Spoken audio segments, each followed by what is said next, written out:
segundo momento do debate sobre participação no São Paulo Aberta. Esse momento eu vou explicar o formato para vocês. A gente fez ontem, mas só para quem não estava. Nós vamos apresentar 3 experiências que a gente selecionou no universo de todas as experiências de participação, mas que seriam horizontes, seriam experiências interessantes de nós debatermos exatamente para a construção dessa São Paulo Aberta que nós estamos nesse evento debatendo, reconstruindo, ressignificando o que seria esse governo aberto. As 3 experiências serão o participatório da juventude, e aí eu peço licença para vocês, que a Severine, que é a secretária nacional de juventude, ela teve um problema, ela já está chegando, assim que ela chegar, ela compõe a mesa, mas de qualquer forma a gente inicia o trabalho. O de olho nos planos da ação educativa, o diálogo SP, que é da Secretaria Municipal de Direitos Humanos, e quem vai comentar para a gente é a Ana Cláudia Teixeira, da Unicamp. Então, eu queria, na verdade, só fazer esse aviso. Os convidados terão 10 minutos para expor essas experiências. Ao final, a Ana Cláudia comenta, em 10 minutos também, e aí a gente abre para o mesmo formato de perguntas. Perguntas, e aí, no fim, o pessoal responde. Lembrando que a programação hoje, depois desse debate, nós teremos aqui nesse auditório um café hacker com os dados da saúde. Café hacker é uma discussão, uma conversa sobre quais dados a saúde, a Secretaria Municipal de Saúde tem disponível, e aí nós vamos debater esses dados, debater formas de aprimoramento e fazer essa discussão sobre dados públicos. Concomitante, paralelamente a isso, no espaço de convivência aqui da Biblioteca Mário de Andrade, nós vamos estar com uma metodologia que a gente chamou de café com proposta. Todos os 2 terão café, e aí o café com proposta é, na verdade, uma metodologia de elaboração de propostas. Nós estamos, como a Joana, chefe de Gabinete de Direitos Humanos, falou, estamos num GT de participação social, e nós queremos, a partir desse evento, São Paulo Aberta, colher subsídios para a elaboração da nossa política municipal de participação. Então, o Café com Proposta é exatamente essa forma de colher propostas para a nossa elaboração da política municipal. Bom, explicado isso, eu queria chamar para a composição da mesa a Denise, carreira da ação educativa, para explicar o de olho nos planos para a gente. Chamar também o Paulo Willis, que é coordenador de política para migrantes na Secretaria Municipal de Direitos Humanos. Chamar a Ana Cláudia Teixeira para mediar. E aí a gente espera a Severine chegar, e assim que ela chegar...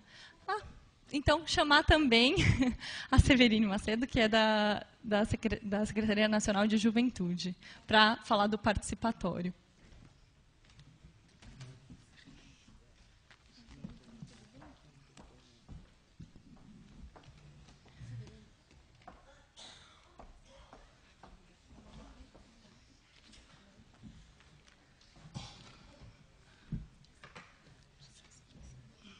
Bom, composta a mesa, nós vamos dar início, então.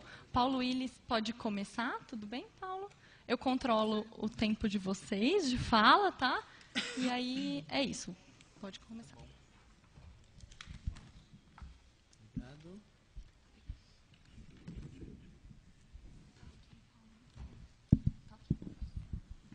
Oi. Boa tarde. Bom, primeiro dizer que é um prazer muito grande estar aqui, né? E encontrar algumas amigas de luta, né? Acho que já tinham falado, né? Mas tudo bem. A gente se apresenta de novo. Tá bom? Então, Paulo Willis, eu coordeno a política de migração na cidade de São Paulo, na Secretaria de Direitos Humanos. Estou lá desde o mês de junho, né? Então, eu sou militante justamente dessa área dos direitos humanos dos imigrantes. E até, por isso que eu comentava, né? Tão bom encontrar a Denise aqui, porque faz uns 5 anos atrás, né?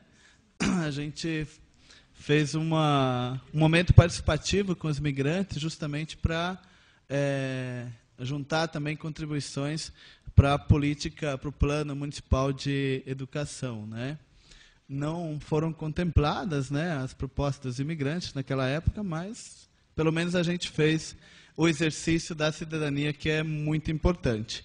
Bom, que eu fui convidado ontem para falar aqui, né, eu sou novo na Secretaria de Direitos Humanos, portanto, para mim fazer uma reflexão ainda do conjunto da Secretaria, me custa um pouco, mas eu tenho acompanhado de maneira especial os diálogos de direitos humanos organizados pela nossa Secretaria, né? Quando a gente fala do diálogo social, né, nós fizemos o diálogo migrantes, teve o diálogo com a juventude, também o diálogo LGBT, e eu me lembro que quando nós organizamos o diálogo migrante, eu imediatamente ouvia algumas críticas, né, dizendo, olha, talvez o diálogo é interessante porque aqui você tem bastante gente participando, mas essa é a forma correta de fazer a política participativa, né? E esse é um tema que a gente precisa discutir, né? Então, para nós da Secretaria de Direitos Humanos, o diálogo é uma das formas de participação, né? Então, é muito importante a gente encontrar e manter todos aqueles espaços já formais ou informais de participação, né? Nós temos na Secretaria de Direitos Humanos vários conselhos, né? Alguns que estão a serem implementados ainda, no caso da coordenação de política para migrantes. Nós temos, por exemplo, o Conselho de Participação da Comunidade Nordestina, né? Que também faz parte, né, da coordenação de política para migrante, e a gente vem nesse desafio aí para ir construindo, né? Alguns conceitos importantes, né? A construção da política pública, ela deve ser, sim, um processo participativo, né?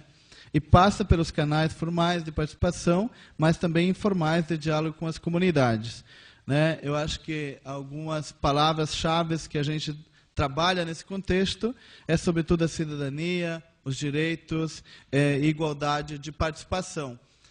E quando a gente fala, sobretudo no meu caso, que trabalho diretamente com as comunidades migrantes, falar de mecanismo de participação ainda é mais difícil, né? Porque, não sei se vocês acompanham, né, essa pauta dos imigrantes, mas nós temos na cidade de São Paulo uma população de mais de 400 mil imigrantes, né? E desses imigrantes, mais de 300 mil são sul-americanos.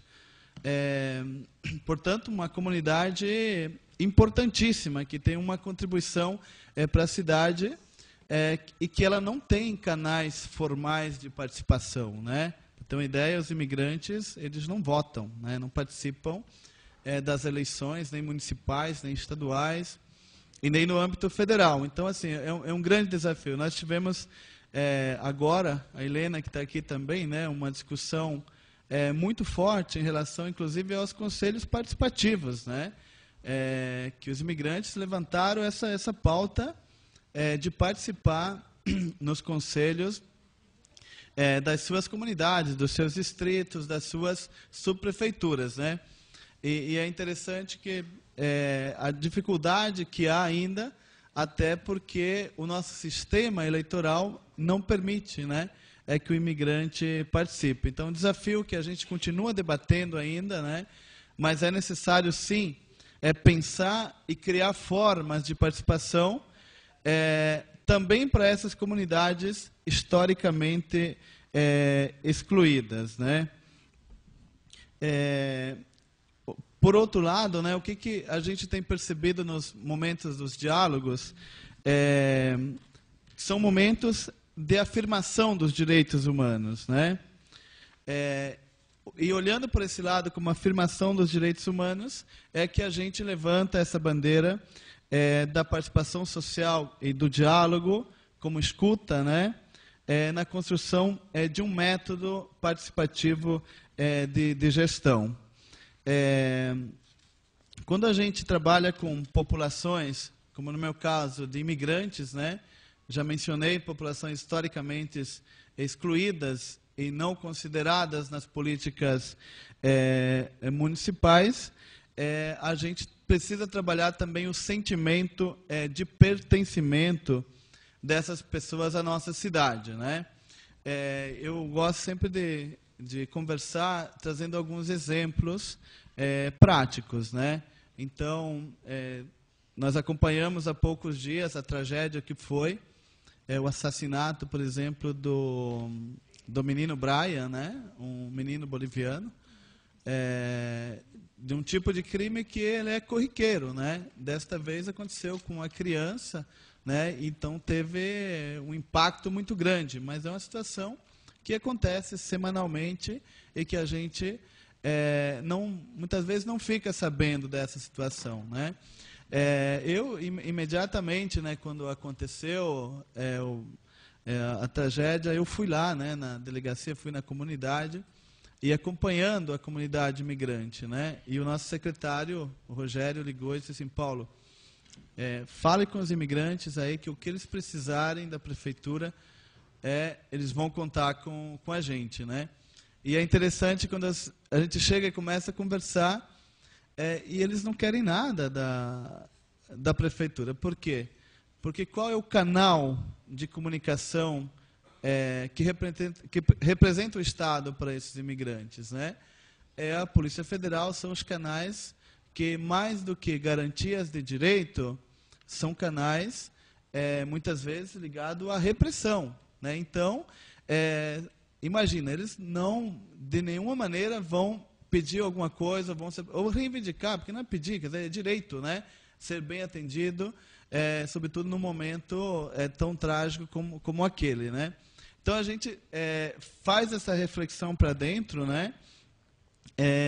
E aproveita justamente do momento do diálogo, como esse espaço aberto, para que os imigrantes possam aí manifestar as suas reivindicações, né? Aí eu até queria colocar também um outro exemplo interessante, né? A partir do diálogo que nós fizemos com os imigrantes no mês de julho, uma das reivindicações apontada pelos imigrantes foi justamente a dificuldade, né, de abrir uma conta bancária, né? O imigrante, hoje, infelizmente, no Brasil, quando faz um documento, né, brasileiro, esse documento demora até 2 anos para chegar, e nesse período essa pessoa fica em posse de um protocolo, né? E os bancos não aceitavam esse protocolo como documento hábil para abertura de conta bancária, como um documento de identificação, né? E o outro problema também era comprovante de endereço, né? Porque os imigrantes, sobretudo bolivianos, paraguaios, peruanos, moram muitas pessoas dentro da mesma residência, portanto, ninguém tem comprovante de residência no nome, né?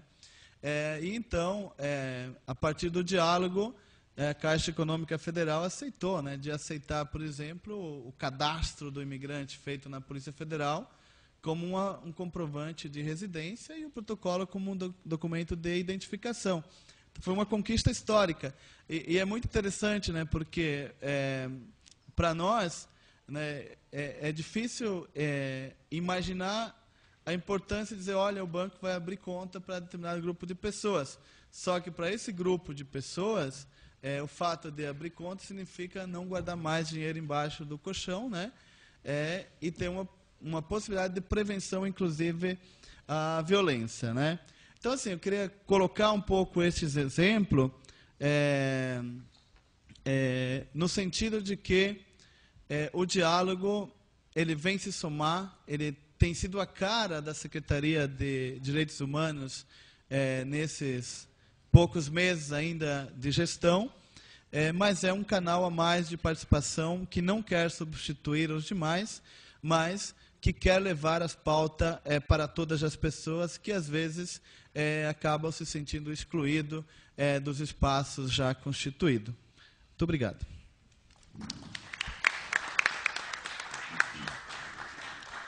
Obrigada, Paulo, pela fala. Eu gostaria de passar agora a palavra à Denise Carreira, da Ação Educativa, para explicar o De Olho nos Planos. Boa tarde a todos e a todas. É um imenso prazer estar aqui. Eu quero cumprimentar a mesa, cumprimentar a equipe organizadora na figura da diretora Fernanda Campagnucci, parabenizar a iniciativa da CGM, parabenizar a iniciativa da Prefeitura, iniciativa que é fundamental para darmos passos concretos aí rumo a uma gestão democrática mais para valer, né? Bom, eu vou apresentar aqui a iniciativa De Olho nos Planos, que é uma iniciativa que articula um conjunto de organizações em prol da construção participativa de planos de educação. Quero compartilhar também que essa iniciativa se nutre de muitas aprendizagens, de muitos acúmulos, originários da experiência de construção participativa do Plano de Educação da cidade de São Paulo, experiência cheia de desafios, cheia de contradições e limites, como o Paulo também já trouxe aqui, mas cheia de aprendizagens e possibilidades, né? Então, esse processo que eu vou apresentar se nutre disso e compartilhar com vocês que nós temos aqui uma publicação que está disponível no site da Ação Educativa, que se chama Educação e Desigualdades na Cidade de São Paulo. E aqui tem um texto compartilhando um pouco o balanço dessa experiência da construção participativa do Plano de Educação da cidade de São Paulo. Experiência hoje que se encontra no seguinte momento, né, no momento de tramitação na Câmara Municipal de Educação.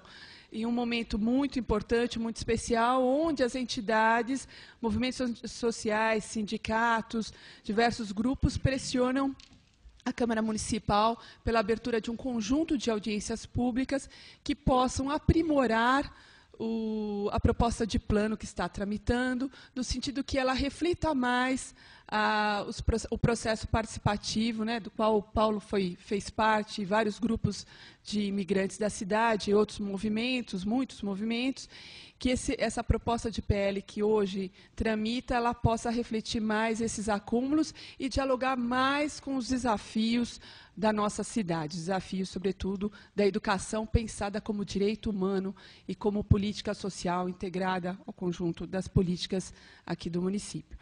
Bom, então eu vou apresentar, vou pedir para ficar em pé, tá? Nós trouxemos aqui uma apresentação. Aqui eu estou também com a minha companheira de equipe, a Ananda, que também é uma pessoa que vem contribuindo, trabalhando junto, né, na construção desse trabalho, assim como outras, tá? Que vocês vão poder conhecer, quem quiser entrar no nosso site e tal. Bom, rapidamente falar da iniciativa De Olho nos Planos. Não sei se vocês conseguem olhar aqui. Essa iniciativa é uma iniciativa nacional que tem por slogan essa ideia de por planos de educação que façam a diferença na garantia de direitos. Então, aqui a gente está marcando que a ideia de participação não é a participação pela participação, é a participação que, de fato, contribua para que a gente avance na garantia de direitos. Por favor, Tiago. Tiago também, depois eu retomo a sua relação. Falar um pouquinho para vocês da organização qual eu faço parte, a Ação Educativa. A Ação Educativa é uma organização não governamental que nasce do movimento de educação popular latino-americano. Ela foi fundada por um grupo de educadores e educadoras. Nós somos, a organização ela é constituída por 3 grandes áreas: educação, juventude e cultura. Atuamos na perspectiva do fortalecimento de políticas públicas que enfrentem as nossas desigualdades, promovam direitos, né? E trabalhamos muito em rede. Acreditamos muito no trabalho em rede, muito no trabalho em articulação. Tá? Primeiro, essa iniciativa De Olho nos Planos, ela parte de uma agenda que é muito valorizada no debate educacional, que é plano de educação. Assim como acontece em outras áreas sociais, a ideia de plano, de planejamento, ainda tem pouca força, né, muito desvalorizada no debate educacional. Pode passar. Nós, então, partimos nessa perspectiva de valorizar esse instrumento a partir da ideia do direito da população a um planejamento público de qualidade. Então, o direito da população ao planejamento público está aí colocado nessa iniciativa, né? Nós, então, entendemos que os planos constituem o mais importante instrumento da política educacional. Eles definem metas de médio e longo prazo. Os planos de educação são planos decenais, representam um avanço contra a descontinuidade das políticas, orientam a formulação de políticas de gestão e referenciam o controle social e a participação cidadã, e articulam todo o atendimento educacional em um território. Então, a ideia de território ela é muito importante para o planejamento. E a ideia de território ela vem ganhando muito espaço no debate, no conjunto das políticas sociais. Quase 50% dos municípios brasileiros não têm plano de educação, a mesma coisa com relação aos estados. Então, o que impera são políticas de gestão, políticas de governo de 4 em 4 anos, grande descontinuidade, sem uma perspectiva de médio e longo prazo. O novo Plano Nacional de Educação, que tramita no Congresso Nacional, né, e com vários problemas e desafios, né, tivemos um grande retrocesso agora na tramitação no Senado Federal. O novo Plano Nacional deve estabelecer um prazo de 1 a 2 anos para que todos os municípios e estados brasileiros tenham planos de educação, planos decenais de educação. Pode passar. Bom, então, é nesse contexto que essa iniciativa se situa, né, de estimular que planos de educação ganhem importância na agenda educacional e levando em conta que o PNE deve, né, apesar dos retrocessos no Senado, estabelecer algum prazo para que esses planos sejam, de fato, construídos e de forma participativa. E nós incidimos, como parte da Campanha Nacional para o Direito à Educação, incidimos no Congresso Nacional para que essa construção fosse de forma participativa, porque o PL inicial enviado pelo governo só previa a construção de planos de educação. E hoje, na área educacional, impera as grandes consultorias disputando municípios para construir planos de gaveta, planos numa perspectiva aí tecnocrática. Então, a nossa perspectiva, e nós conseguimos avanços na Câmara, foi justamente de prever que essa construção se dê por meio de processos participativos. E a disputa, agora, é o que significam processos participativos para valer, né? Então, eu tenho uma disputa sobre o que é agora participação e processo participativo. Bom, antes disso, só rapidamente, Tiago, por favor. Então, por que a participação ela é importante? Então, só para trazer para vocês, porque ela é um direito, para começo de conversa, é um direito humano de toda pessoa de opinar, reivindicar, propor, criticar, atuar em questões que afetam sua vida e de sua coletividade. Pode trazer. Por que ela é importante? Porque ela é um fator de qualificação e aprimoramento das políticas públicas. Ela possibilita que os planos, a política, os programas sejam construídos e implementados de forma mais sintonizada com as demandas sociais do município, do estado, do país. Pode passar. Ela é importante porque mobiliza compromissos, diversifica as vozes, dinamiza o debate político, além de contribuir para a identificação de problemas a serem superados e de boas propostas, experiências, acúmulos, ideias. Pode passar. E ela é importante porque possibilita que a população amplie sua compreensão sobre os processos, no caso educacionais, e os limites e desafios enfrentados pela gestão pública, especialmente pelos gestores e gestoras educacionais. Tá. Bom, toda essa iniciativa ela parte desse conceito, dessas dimensões de participação. Quais são as dimensões que nós estamos destacando desse processo? 4 dimensões. O primeiro, que a participação ela amplia e qualifica os parâmetros de demanda social por direitos. Essa é uma dimensão que é muito cara nesse processo. Um segundo, uma dimensão formativa, que os processos participativos, eles constituem em oportunidade para a formação cidadã e fortalecimento de uma cultura democrática e solidária. Uma terceira dimensão é uma dimensão organizativa, ou seja, por meio desses processos participativos, nós estabelecemos alianças, conhecemos outros e outras, construímos agenda, há também uma importante renovação geracional, que também faz parte desses processos.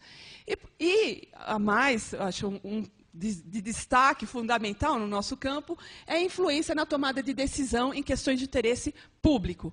E essa dimensão é uma dimensão que a gente quer, e todos nós, esse evento, ver fortalecida, porque muitas vezes os processos participativos não influenciam efetivamente os processos de tomada de decisão. Então, é esse um dos grandes desafios. Nós partimos desse conceito, um conceito formulado por nós, esse conceito de gestão democrática. Que uma gestão democrática, para valer, ela articula um quadrado, né? Planos de Estado, pensados como planos de médio e longo prazo, planos de Estado.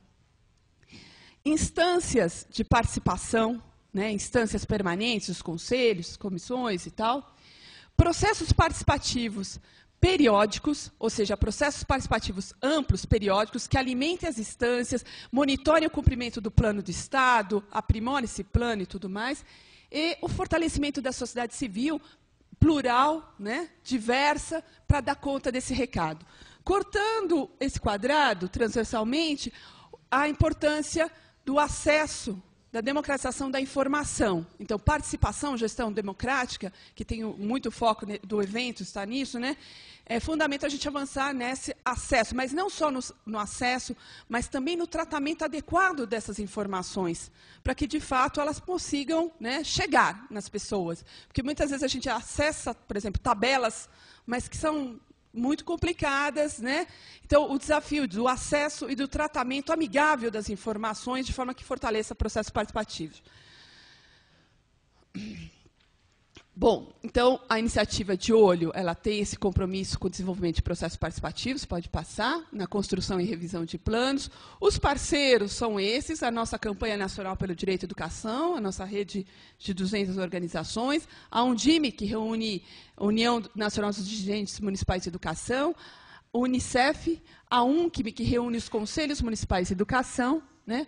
O Instituto CIA, que é um dos poucos institutos empresariais sensíveis à agenda, comprometidos com a agenda de política pública, no sentido de processos, pensando na questão dos processos participativos e fortalecimento da sociedade civil. E a ANPAI, que é a Associação Nacional de Política e Administração da Educação. Nós temos também aí o apoio técnico da Fundação Carlos Chagas.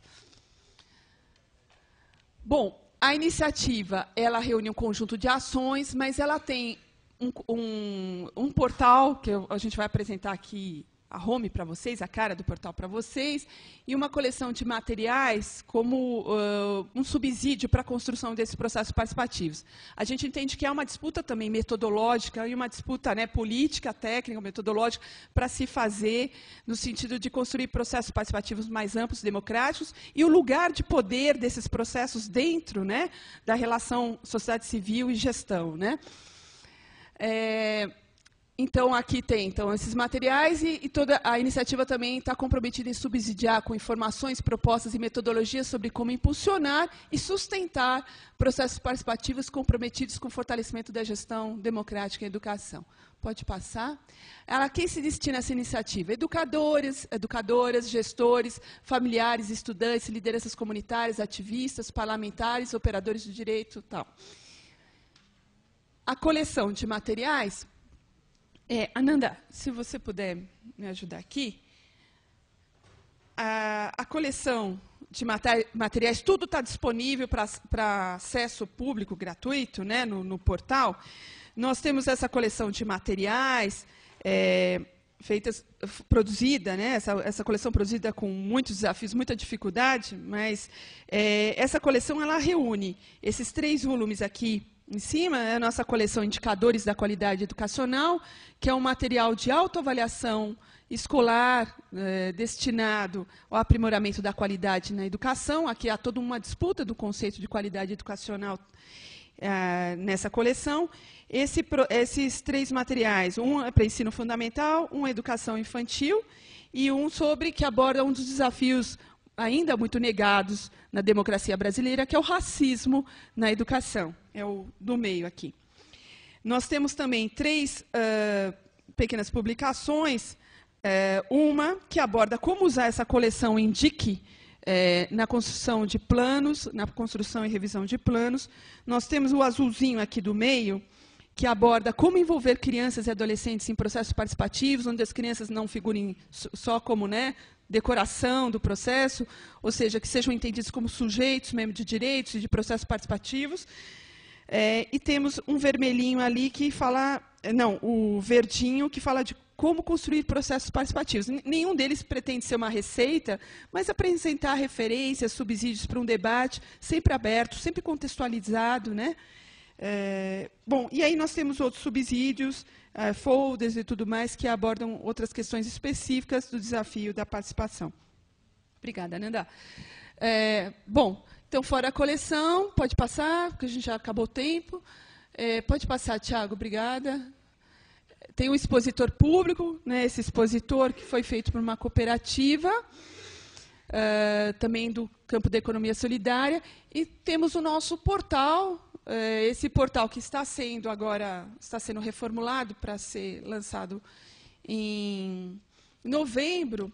Esse portal ele visa o mapa mostrar quem tem plano, quem não tem, e visibilizar aqueles que estão construindo por meio de processos participativos. Então, há todo um banco de experiências, há todo um conjunto de ferramentas, tanto para a sociedade civil como para gestores, e há um conjunto de referenciais, né, indicadores do que significa participação efetiva. Um dos materiais, que é o verdinho, que eu mostrei aqui, tem um conjunto de indicadores para debate, né, sobre um processo participativo mais efetivo.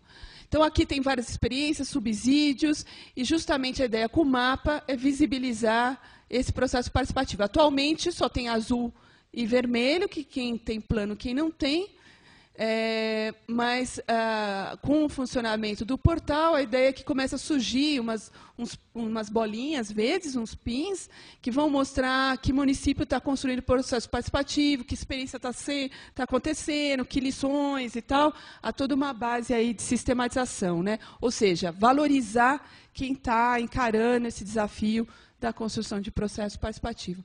Eu acho que é isso. Pode passar. Pode passar os nossos contatos, tá? Para a gente ir no debate. Obrigada, viu? Obrigada, Denise. E a gente continua aí nas perguntas, a gente tenta explicitar mais o portal. Só falar que o Tiago também colaborou com essa construção, então visibilizar aqui. Tá? Tá certo. Gostaria agora de passar a palavra para a Severine Macedo, secretária nacional de Juventude.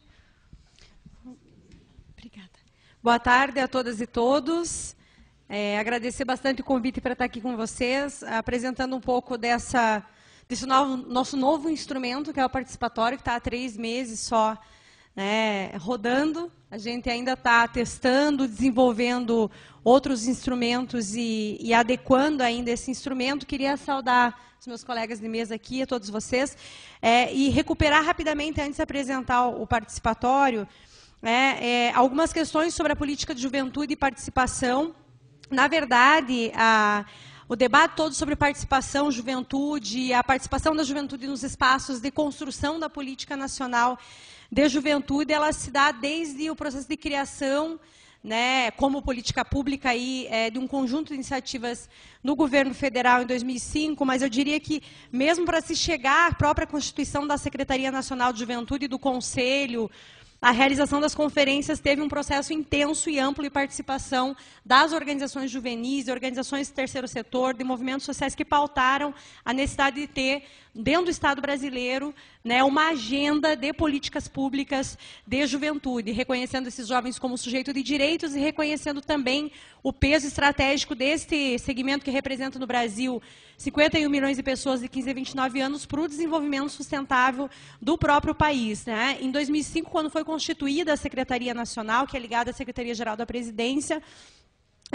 foi constituído junto com a Secretaria o Conselho Nacional de Juventude, que é um espaço de elaboração sobre a política de juventude, de monitoramento, de articulação, de avaliação da política nacional de juventude também. E esse conselho ele se diferencia do geral dos conselhos porque ele tem uma participação maior da sociedade civil, né, do que das entidades governamentais. São 40 entidades da sociedade civil e 20 governamentais que compõem o Conselho Nacional de Juventude. A eleição para o conselho se dá por meio da assembleia, onde as entidades que são inscritas e de acordo com os critérios aí do edital, elegem quem são os representantes que participam desse conselho, né? A gente conseguiu de lá para cá, muito a partir também da atuação desse Conselho Nacional, avançar na construção de conselhos locais, em que pese num país com a dimensão do Brasil, com mais de 5.500 municípios, nós não chegamos a 500 conselhos de juventude hoje né, nesses municípios e em torno também aproximadamente esse número de órgãos gestores de juventude. Então, ela é recente ainda, considerada recente essa política, e nós estamos numa expectativa grande agora com a aprovação do Estatuto da Juventude, que define, entre outros documentos já nacionais, é uma lei orientadora que define quais são os direitos da juventude, o que é ser jovem, que aponta a criação do Sistema Nacional de Juventude, o reconhecimento da participação como um direito, né, dos direitos reconhecidos no Estatuto e previsto dentro do Sistema Nacional de Juventude também os espaços aí institucionalizados de participação social. É importante resgatar que a primeira e a segunda Conferência Nacional de Juventude tiveram um papel fundamental para avançar nessa concepção de participação que a gente está, né, conseguindo aprofundar, ainda com muitos limites e muitos desafios.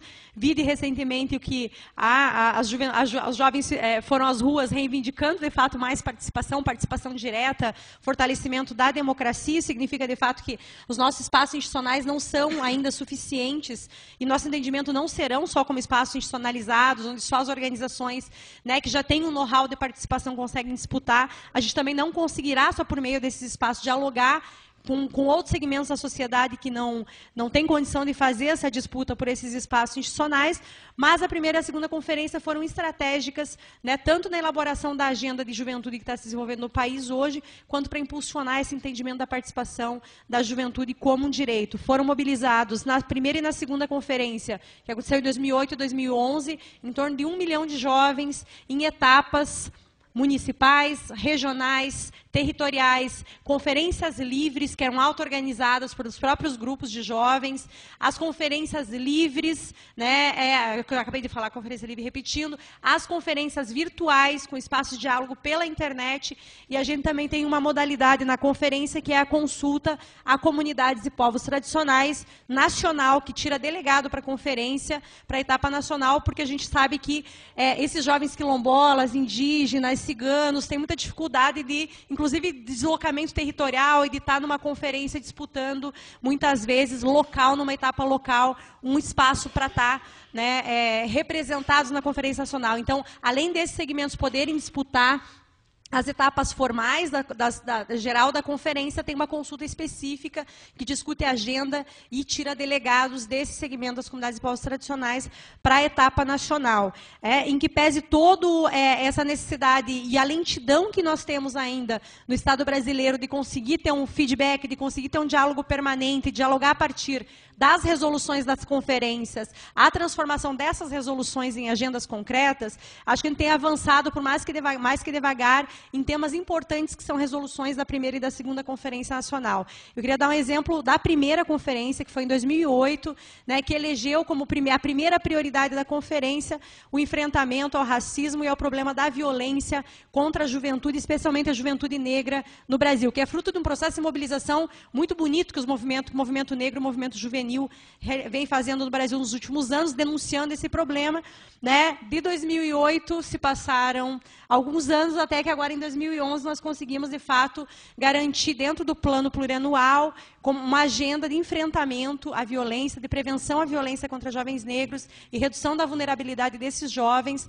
nos territórios mais expostos à violência no Brasil, que é o Plano Juventude Viva, que foi construído também com a participação, com o diálogo, com consultas aos movimentos e organizações juvenis, ao movimento negro, ao movimento hip-hop. Inclusive, amanhã a gente vai estar lançando aqui o Plano Juventude Viva em São Paulo. A Prefeitura assumiu com muita força, colocando investimento, programas, recursos no Plano Juventude Viva aqui a nível local. A aprovação do Estatuto da Juventude, que se deu agora, nesse ano, foi sancionado pela presidenta Dilma, é fruto de resolução, de audiência, de encontro nacional, de audiência, ou seja, é meio lento, né, mas se há, de fato, entendimento sobre a necessidade de incorporar essas resoluções na agenda política, elas vão se transformando concretamente em política pública, né? Uma das questões que tem nos estimulado muito, e que daí vem um pouco do embrião do participatório, é a necessidade, obviamente, da atualização permanente dos conselhos, das conferências, das audiências, os espaços, entre aspas, né, tradicionais aí de participação social, mas da necessidade também de a gente criar canais mais diretos de diálogo com os jovens que não estão institucionalizados, que não estão no movimento, que querem opinar, saber o que está acontecendo, também serem consultados. E aí, nosso entendimento, a internet é um espaço bastante fértil para que isso aconteça. Né? Tá aqui a Anilu, que é uma grande parceira, né, desse debate toda a Política Nacional de Juventude, o Instituto Polis, que ajudou a desenvolver, foi uma das nossas desenvolvedoras, uma pesquisa nacional, Agenda Juventude Brasil, que aponta um pouco do perfil, das demandas, das perspectivas da juventude. Falou hoje de manhã, né, algumas questões sobre a pesquisa. E na pesquisa, os jovens, 3.300 que foram entrevistados no Brasil, apontam essa questão da importância da internet na participação, como espaço também de influenciar, né, a tomada de decisões, aponta como um dos espaços importantes, mas ela apresenta a internet em quarto lugar, né, como espaço de influência na tomada de decisões. Em primeiro lugar, a juventude apresentou na pesquisa a participação em manifestações de rua. Ok, não preciso nem explicar muito aqui. E a pesquisa foi feita antes das manifestações. Em segundo lugar, a participação em coletivos, grupos, organizações. E em terceiro, por incrível que pareça, a gente se flagela muito também de que os conselhos, as conferências, né, não são espaço, tem que se atualizar, mas em terceiro lugar, esses jovens apontaram as conferências e os conselhos como espaços centrais também de participação e de incidência política. E em quarto lugar, apontaram a participação pela internet, né, como estratégico. Né? Há, obviamente, um esforço da Secretaria-Geral, do Governo Federal como um todo, em construir, né, coordenado pela Secretaria-Geral, em construir um compromisso Nossa, isso que eu falo rápido. Em construir um sistema nacional de participação social, né, já foi feita uma consulta pública pela internet, um compromisso nacional pela participação com os governos estaduais, num entendimento de que, de fato, a participação social é um direito e de que a participação social precisa ser um método permanente de gestão, não ações pontuais ou de acordo com o programa, ou a ação, a iniciativa. Tem um conjunto de organizações, inclusive, que questionam. Né? A gente pode opinar no tema da educação, podemos, em que pese os limites, na juventude, ou seja, mas como que a gente constrói, de fato, uma incidência e participação nos temas que são mais centrais, mais duros, inclusive do ponto de vista do debate econômico, entre outras questões. Né? Mas o esforço do governo brasileiro em construir um sistema de participação parte desse entendimento da participação como um método permanente de governo, como um direito a ser assegurado, de fato, no Brasil. O participatório, para entrar que meu tempo já está estourando. A Secretaria Nacional de Juventude não inventou essa ideia do nada, né? Ou seja, o Conselho Nacional de Juventude já vinha apontando, desde que ele foi criado, a necessidade de construir um observatório de juventude a nível nacional, que servisse para avançar na elaboração, nas análises sobre juventude, sobre dados, o desenvolvimento de informação sobre juventude. Nós assumimos esse compromisso no plano plurianual, em 2011, da construção do observatório, e junto com a discussão sobre a construção do observatório, a gente começou a elaborar o plano Juventude Viva, e aí eu queria pedir para passar para a segunda slide, por favor. A gente começou a elaborar o plano Juventude Viva, que é o plano de prevenção à violência, com participação... Desculpa. E aí a gente pensou em, como é que a gente pode criar um espaço de diálogo também pela internet sobre o tema da violência. As coisas se misturaram e a gente chegou a elaborar, depois disso, a partir também de várias oficinas, debate com a sociedade civil, com desenvolvedores, com jovens militantes do software livre, com universidades, e testando também alguns mecanismos já durante a Rio+20, que a gente utilizou bastante a plataforma virtual, né, no desenho do que é o participatório, que junta, né, passando aí para o outro slide, aí são algumas fotos de algumas oficinas que a gente realizou para o desenvolvimento da ferramenta. Pode passar. A gente deu esse nome meio estranho, que a presidenta, inclusive, disse que não gostou, né, no dia da assinatura do Estatuto, mas como é democrático, esse nome permaneceu, que é uma junção, de fato, desse entendimento da participação com o observatório. Porque nós não queríamos também desenvolver um observatório que fosse somente um espaço de elaboração do governo ou de pesquisadores para a sociedade, mas um espaço que pudesse potencializar a produção de conteúdo, de experiências dos próprios jovens para, né, esse espaço de observatório, ou seja, não só um banco de teses, né, e não só um espaço de desenvolver dados de cima para baixo, mas de potencializar também a produção dos próprios jovens. Então, o participatório juntou esses dois entendimentos de avançar em ser um espaço não só de produção de conteúdo, seja do governo para a sociedade, da sociedade para o governo, dos especialistas, da rede de observatórios, já existe uma série de observatórios de juventude, mas de ser também uma plataforma de participação e de diálogo com os jovens a partir da internet, né, a partir do dia a dia dos jovens, independente deles estarem ou não participando de alguma organização social. Pode passar. Então, os objetivos do participatório, muito rapidamente, é facilitar essa interação, tanto entre os atores governamentais, com os jovens, com os gestores, com estudiosos, público em geral, né, ser uma estratégia de participação social como um método também para a construção das políticas públicas, não só na sua avaliação, no seu monitoramento, né, produzir conhecimento sobre juventude e ser um espaço também que sirva para mobilizar, né, os jovens a partir deles. Não é nós do governo ir lá propondo um tema para mobilização, mas que seja um espaço, né, que os próprios jovens possam interagir, fortalecer suas redes, discutir valores, mobilizar em torno da agenda das políticas públicas. Pode passar. Cenário, muito rapidamente, 73,9 milhões de internautas, né, no Brasil, em torno de 41% da população brasileira, um pouco dos dados sobre os segmentos da população que mais acessam, pode passar. 75% dos jovens entre 15 e 29 anos acessam a internet de forma cotidiana no Brasil, né? Então, uma grande parte, quase 60% utiliza muito para participar das redes sociais, mas também um número considerável, quase 60%, utilizam como principal meio de informação, né, e acessa de casa majoritariamente, mas também de lan house, celulares, etc.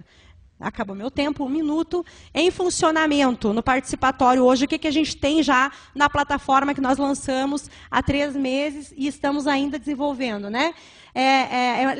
O participatório é muito baseado na lógica das redes sociais, não é uma rede social, não vai substituir o Facebook, o Twitter, não é essa a ideia é que ele se inspirou um pouco nessa dinâmica de funcionamento, mas hoje já está efetivamente aberto para o diálogo, a possibilidade de debates, né? Nós temos uma pré-consulta sobre o Sistema Nacional de Juventude, que nós precisamos instituir até o final de fevereiro, já está aberto para quem quiser opinar, sugerir questões para o sistema, para comunidades, qualquer pessoa que entrar pode criar uma comunidade, onde os outros entram, se interessam, participam como membro, ativos, podem socializar documentos, opiniões dentro das comunidades. Tem o blog do participatório, que é um espaço dentro da página, que é um espaço que a secretaria gere, que aí a gente divulga as ações mais institucionais, as nossas pesquisas, os nossos artigos, as informações aí mais do governo, né? Transmissão de vídeos, a gente pode e tem feito um esforço grande de fazer cobertura dos eventos, transmissão direta pelo participatório. É um espaço que permite armazenamento de vídeos também, acompanhamento de eventos, e aqui está o endereço para quem quiser conhecer, né, o participatório. Passando. Aqui é uma foto da página, né, de como é que é a entrada aí do participatório. Para entrar é só colocar o e-mail, a sua senha. Pode entrar pelo Facebook ou pode entrar com o seu e-mail normal aqui. E o único critério para entrar no participatório é concordar com os termos de uso. Não tem pré-moderação no participatório, mas os termos de uso são necessários, porque se, de fato, algum usuário ferir, isso existe em qualquer espaço da internet, colocar questões ofensivas, né, contra a pessoa, e tudo mais, ele pode ser removido, mas não há uma pré-moderação para autorizar o que será pautado ou não para entrar no participatório. Passando. O que está em produção ainda é uma ferramenta aí sobre consulta mais aprimorado. Hoje é manual, porque ainda é muito recente, a gente já faz tudo manual, então a gente quer desenvolver uma ferramenta que consiga sistematizar as sugestões das consultas, já dar retorno sobre as questões que estão aparecendo mais, que nos permita, né, em tempo real, ir fazendo diálogo e a devolutiva sobre as consultas dentro do participatório. Uma biblioteca digital com informações, publicações, dados sobre juventude que tem disponível nas redes, que é aberto para socialização. Hoje tem muitos espaços que agregam isso, mas a gente precisa ficar catando ainda, né, em vários espaços. A ideia é que a gente possa juntar aqui um conjunto de informações que sejam também importantes para os jovens. um cadastro de programas do governo federal, dos governos estaduais e municipais sobre juventude, todos os programas que existem para jovens, como acesso, onde acesso, contato, que é o programa, informação qualificada sobre as políticas públicas, está sendo desenvolvido até o final de novembro, estará no ar essa parte, e dados estatísticos aí, sejam das pesquisas que a gente vai realizando, daquelas que vão ficando disponíveis também. Então, essas são as partes do participatório que ainda está em produção. Passando. Biblioteca digital, não vou aprofundar aqui, porque não tem mais tempo, pode passar. A Estação Juventude, né, esses dados sobre os programas fazem parte de de programas de juventude, faz parte de uma ação nossa da SNJ, que é a Estação Juventude, que é uma estratégia de integração territorial, de ampliação do acesso aos jovens às políticas públicas existentes, pode passar. Dados estatísticos, aí não vamos também aprofundar, já falei rapidamente, pode passar. E como é que a gente se organiza internamente, então, dentro da nossa equipe, que ainda é bastante pequena, para dar conta disso tudo, nós temos um núcleo de estudo e pesquisas, né, que é responsável por todas as publicações, articulação mais no nível da produção de conhecimento, né, e a gente conta com uma parceria forte com 2 universidades, a Universidade Federal do Paraná, que é a universidade que está desenvolvendo para a gente a tecnologia, a plataforma digital, né, está sediado hoje, inclusive, lá na universidade, essa plataforma, a gente vai migrando ela aos poucos, inclusive para o governo federal poder ir se adaptando e tendo tecnologias que se adequem mais a esse tipo de ferramenta, né, e um núcleo de mobilização e comunicação que é em parceria com a Universidade Federal do Rio de Janeiro. Então, são essas 2 universidades parceiras, mais uma rede de consultorias, de ativistas também de mídia livre, de software livre, que tem ajudado a desenvolver essa plataforma. Bom, já estourei totalmente meu tempo, a gente continua aqui aberto para o diálogo, só dizendo, para encerrar de verdade, que o nosso desafio,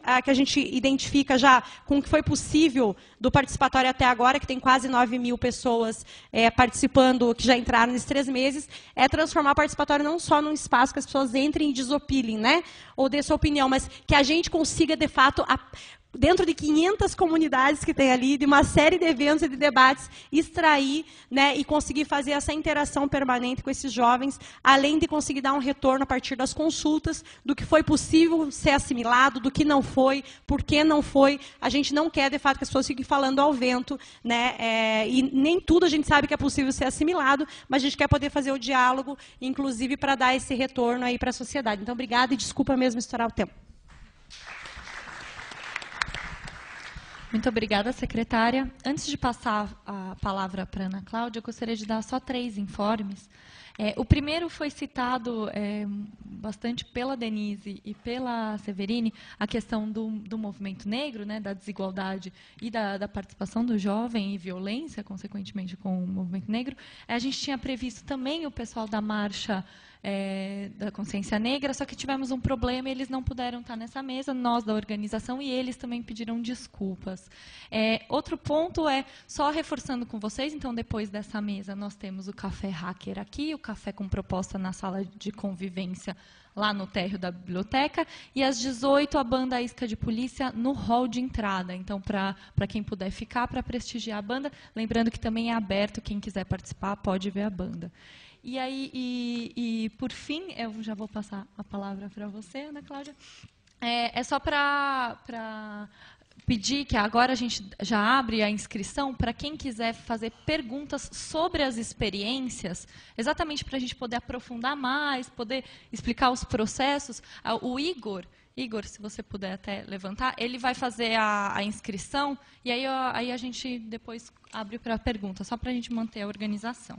Agora eu passo a fala para a Ana Cláudia Teixeira, que é a pesquisadora do Núcleo de Pesquisa em Participação, Movimentos Sociais e Ação Coletiva da Unicamp.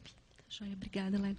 Bom, obrigada pelo convite a todo o pessoal da prefeitura que estava organizando e a poder escutar essas experiências. O pessoal da prefeitura, quando entrou em contato, disse: de repente você podia participar de uma mesa X ou da mesa Y. Eu falei: não, eu quero ficar essa que vocês estão, porque eu estava bastante curiosa com as experiências, né? Eu queria aprender bastante, né? Quando eu olhei a composição, eu falei: eu acho que tem coisas novas aparecendo, eu quero escutar sobre elas, muitas coisas, né, como você estava dizendo, em construção muito recente, né? Então é um momento aí também já foi formulado, pensado e tudo, mas está em gestação, né? Me dá uma sensação assim de que tem muita coisa sendo testada, pensada. Então eu gosto dessa hora do debate, não das coisas tão consolidadas. Fiquei bastante entusiasmada e não me arrependi, aprendi um monte de coisa. Eu pensei, eu escutei agora, né, estou reagindo igual a vocês, né, não sabia exatamente o que eles iam falar, não conhecia os processos que foram apresentados aqui, só de ouvir dizer e não assim, dessa maneira, apresentados. E o que eu fiz aqui foi tentar destacar o que me chama a atenção do ponto de vista de lições aprendidas, ou seja, daquilo que parece... eu tenho trabalhado com o tema da participação há mais de 10 anos, então, assim, eu fico sempre tentando tirar das experiências aquilo que a gente aprende, vamos dizer assim, de positivo, de tentativa de enfrentar desafios que estão colocados, na verdade, para o conjunto dos espaços, né? Não é para uma ou outra experiência. Então, aquilo que eu aprendi, eu vou ressaltar porque eu achei interessante em cada experiência. E eu fiquei assim pensando também numa pergunta para cada uma ou duas perguntas, até para suscitar e ajudar no debate. Então, minha fala é nessa direção. Eu vou tentar ser rápido, porque eu acho muito importante valorizar o debate aqui entre todo mundo. Em relação à experiência que foi apresentada da Secretaria de Direitos Humanos, né, pelo Paulo, ele falou muito dos diálogos, né, e você fez, em vários momentos da sua fala, uma certa contraposição entre o que era o diálogo, que é o informal, e os conselhos que já estão por aí, que são os formais, né? Você ficou fazendo essa contraposição, várias vezes você falou isso, né? Eu acho bastante interessante, porque na sua fala, né, e a primeira coisa que eu ia destacar, é essa tentativa, então, de criar, de não restringir a relação com a sociedade apenas aquilo que está formalizado, que, como você bem disse, na verdade, acaba sendo com alguns setores que já estão tradicionalmente mais organizados, ou que conseguem se estruturar daquela forma. Então, acho interessante essa perspectiva, queria ressaltar, né, esse como primeiro ponto, essa perspectiva de abrir o diálogo para além, né, dos espaços mais que você chamou de formais. Eu acho que uma segunda dimensão importante, na verdade, eu vou falar agora, mas depois vai aparecer de novo no diálogo com as outras experiências, é reforçar essa ideia. É interessante isso, porque eu fiquei pensando, isso é mais ou menos novo, que é reforçar a ideia que a participação é um direito humano. E todo mundo fala isso, né? Vocês falam isso, assim, tá se consolidando como uma visão. E ela não, eu diria, 10 anos atrás, não se começaria uma frase dizendo a participação no direito humano. Eu acho que tem aí um deslocamento importante, eu estou valorizando, estou positivamente, né? Estou valorizando positivamente a ideia de que a participação é um direito, ela está se enraizando, ela vira quase... É obrigatório, quem começa falando sobre isso na sua experiência, dizer que eu considero a participação um direito humano. Acho que é bastante... eu queria ressaltar como uma coisa também positiva, uma mudança positiva aí no discurso. Uma outra coisa que você fez, que eu queria valorizar, é tentar conectar, o que não é fácil, né? Até uma pergunta que eu tinha depois para você, mas tentar conectar que você chama de diálogo com políticas públicas, né? Isso também não é que seja novo, isso é antigo, isso sempre foi a ideia de participação, era que, de fato, se revertesse em políticas públicas, né, definidas por esses espaços participativos, mas é sempre a tentativa de responder, que eu acho que você está respondendo uma pergunta que a gente fica na cabeça, para que conversar se isso não tem resultado, né? Então, você vai lá e dá um exemplo. Todo mundo aqui sacou o seu exemplo do bolso, dizer, né, você sacou no sentido positivo, dizer, olha, isso aqui, por exemplo, quando você citou o fato das pessoas não terem, não poderem abrir, por exemplo, uma conta, não poderem ter um documento, e aquilo se transforma, né, numa política pública para o migrante, que ele, de fato, tem um documento. Então, essa necessidade que as experiências têm, que não são de vocês aqui, mas é de quem fala de participação, é de responder uma pergunta que está na cabeça de todo mundo, vale a pena participar? Isso está revertendo, de fato, em alguma política? Né? Você responde com essa, a Severine responde com o Viva... Juventude Viva, né? Então, é aquela essa tentativa. E por que a gente faz isso? Por que todo mundo que trabalha com o sistema tem que fazer isso, tem que fazer essa conexão? Porque, de alguma maneira, a gente está valorizando, a prefeitura está valorizando o debate sobre participação, mas a gente tem que lembrar que isso é um baita de um debate, numa correlação de força bastante desfavorável. A maior parte das pessoas não... A maior parte, né, do senso comum não bota muita fé, né, porque quem resolve é um governo que sabe o que está fazendo. Participar é uma coisa que dá trabalho, gasta dinheiro, é inútil. Né? Então, é contra esse Né? Então, provar que a participação, de fato, se conecta com política é uma coisa para ser provada, não é que está aí, que é um consenso, né? Que todo mundo... Né? Então, eu acho que isso é uma coisa, só chamar atenção, porque é um movimento que todo mundo tem que fazer e é bastante necessário.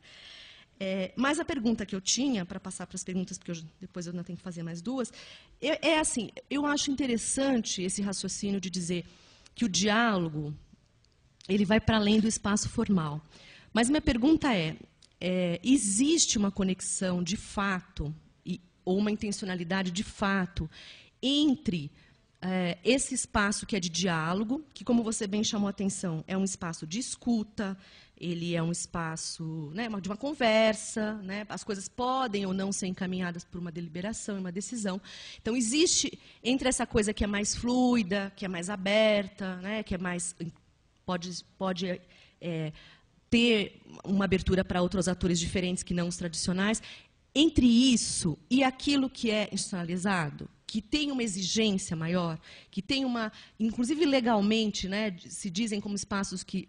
Alguns deles, não todos, mas que são deliberativos, ou se não são deliberativos, são consultivos, mas obrigatoriamente, né, tem que passar por ali um conjunto de decisões. Né? Existe esse espaço, ou a gente está caminhando... Eu estou jogando, né, reflexões assim, para a gente pensar junto, porque eu estou trabalhando num outro trabalho que está discutindo sobre a coisa do sistema de participação. Quer dizer, existe, de fato, a gente está caminhando para um sistema onde o diálogo dialoga, né, ou alimenta esses espaços mais formais, ou são caminhos que estão sendo trilhados paralelamente, sem nenhuma conexão entre eles. Né? O que, para mim, é um baita de um problema, porque aí você vai criar, né, no futuro, mais problema do que solução. Né? Então, existe ou não esse fluxo entre... Né, ele está sendo pensado, ele é, de fato, um desafio, ou essa pergunta que eu estou fazendo é uma pergunta... estúpida, ou seja, não é para ser cada coisa na sua caixinha, cada diálogo na sua caixinha, não tem que nada dialogar com nada, né? Então eu estou só dividindo a pergunta porque isso tem eu tenho me indagado sobre isso, né? Porque eu estou falando isso porque a pulverização está sendo grande, né? A quantidade de espaços, de diálogos, de mesas, está só aumentando.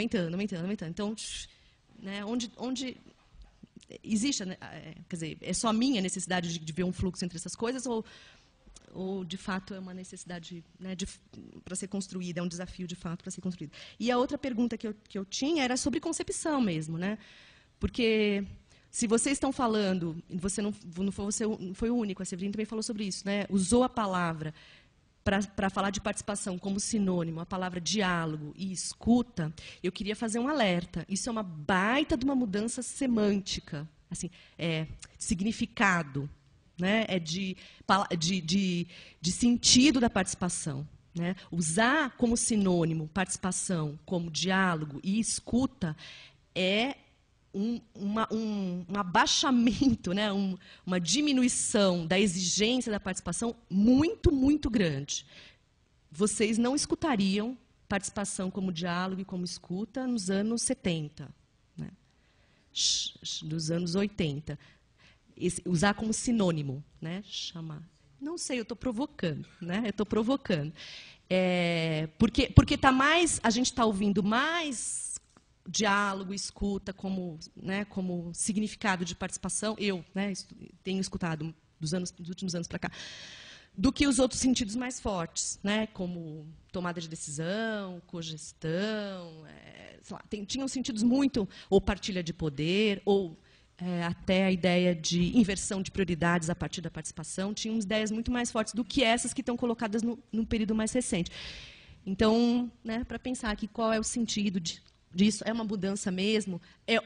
Ou se pensa isso como coisas lado a lado e que uma coisa vai alimentar a outra? Né? Meu papel aqui é comentar e botar lenha na fogueira. Então, é para provocar. Então, é isso aí que eu estou fazendo. Né? Ou seja, qual é o sentido? Né? São duas coisas que correm paralelas, uma vai substituir a outra, porque a gente está em outro tempo, são outras questões que estão na mesa. Né? Então, é isso que eu ia falar. E, puxa, acabou meu tempo. Então, eu vou só para...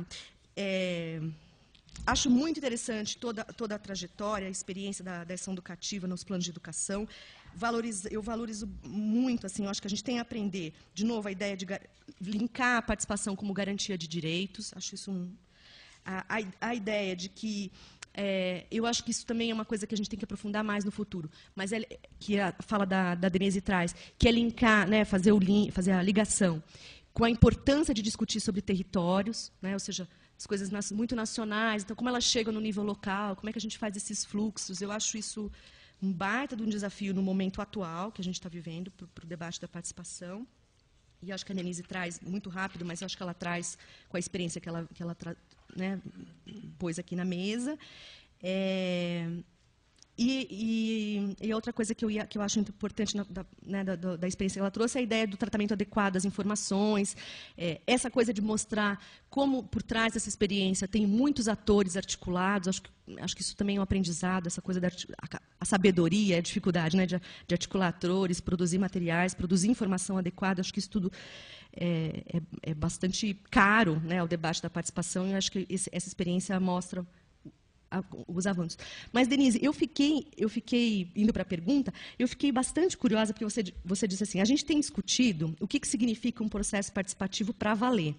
E aí eu pensei, bom, então ela vai mostrar exemplos onde, de fato, estão acontecendo processo participativo para valer. Mas aí não, você voltou um pouquinho e disse, para a gente, teria que ter as dimensões formativas, organizativas, de influência na tomada de decisões, quase como os princípios que norteiam essa participação para valer. Mas eu queria que você trouxesse para a mesa, que eu acho que isso é mais relevante assim, para o debate, mas traz outro tipo de informação para o debate, que você não precisa citar o nome da prefeitura, né? Não precisa citar o nome das pessoas, mas assim, que processos participativos, né, nesses planos estão sendo para valer? O que caracteriza, quando a gente olha para um processo participativo e diz, isso aqui foi para valer mesmo, o que caracteriza um processo participativo para valer e aqueles que você diz, não, isso aqui não foi? Né? Que elementos a gente tem para avaliar e para aprender, que lições a gente tira de um processo participativo para valer e de outros que você considera que ainda não são tão para valer, né? O meu tempo acabou. Para a Severine, então acho que não vai ser rápido porque eu já falei antes. Acho que é bastante importante esse vínculo entre os espaços institucionais e como é que você mostra como isso vai alimentando as políticas públicas, né? Porque, de novo, não é uma relação automática. Alguém pode dizer, isso aí não foi a conferência que decidiu. Né? Alguém pode dizer, isso foi decisão de governo só, não teve nenhuma influência, de fato, as conferências, os conselhos. Mas aí, né, acho que é importante, quando você traz isso, olha, isso foi lá tirado de uma primeira conferência, isso faz parte de toda uma trajetória, demorou, mas aconteceu, né, foi transformado. Acho que isso é muito importante de ser valorizado no debate hoje, para a gente conseguir entender os sentidos e quais são os impactos da participação. Né? E a outra coisa que eu acho que você traz, pela experiência que você mostrou bem rapidinho do participatório, é o baita do desafio de lidar com o uso da tecnologia da internet para inclusão, né, para, de fato, incluir outras vozes aí dissonantes. E eu tomei um susto quando você disse que é só o quarto, para os jovens, a internet é só o quarto fator de interferência. As pessoas usam pra caramba, né, o instrumento, mas elas não botam tanta fé assim nesse instrumento que é a internet. E a gente tem toda hora um discurso de dizer, a juventude só quer participar, não é só quer participar, mas só bota fé naquela coisa da internet, não sei o quê. E quando você mostra a pesquisa, diz, não, a primeira coisa que as pessoas acreditam que vale a pena participar é na rua, e não na internet. Né, como quarto. Eu acho que isso inverte um pouco, esse dado acho que inverte um pouco o raciocínio de atribuir à juventude uma alta expectativa em relação à internet. Desmonta um mito.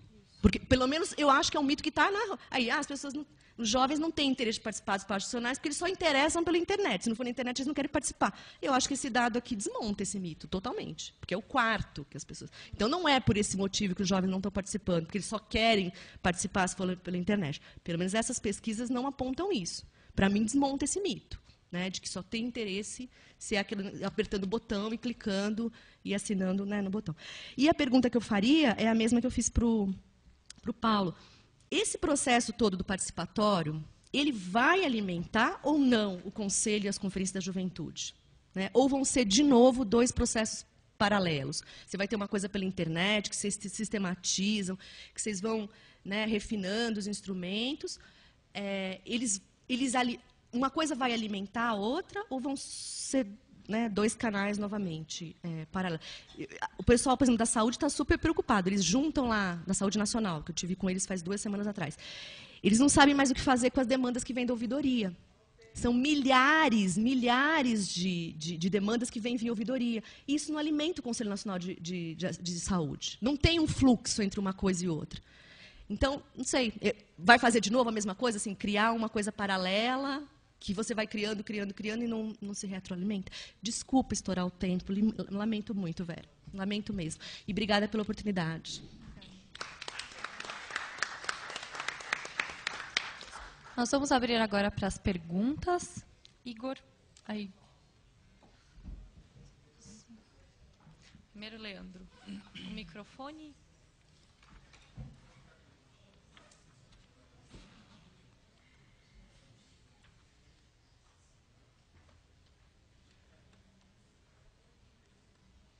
Som. Bom, boa tarde. Uma pergunta sobre o participatório. Queria saber se, por acaso, ele foi desenvolvido com software livre e se há uma intenção da Secretaria em disponibilizá-lo como software livre para a humanidade.